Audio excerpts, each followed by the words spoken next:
ഓം ശ്രീ സായീശ്വരായ നമ. മായയുടെ കെണിയിൽ വീഴാതിരിക്കുവാൻ സായി തൃപ്പാദങ്ങളിൽ മുറുകെ പിടിക്കുക തന്നെ വേണം.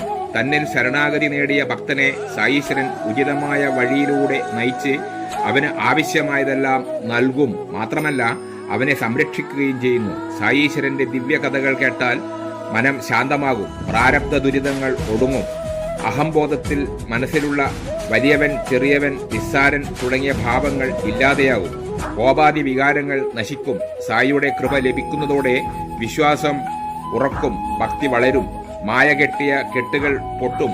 അതിനാൽ നമ്മൾ സായീശ്വരൻ തൃപ്പാദങ്ങളിൽ നമ്മെ തന്നെ സമർപ്പിക്കണം. തീർച്ചയായും സായി തൃപ്പാദങ്ങളിൽ ശരണാഗതി നേടിയവനെ സായീശ്വരൻ തന്നെ സംസാരസാഗരം കടത്തിവിടും. ഓം ശ്രീ സായീശ്വരായ നമഃ.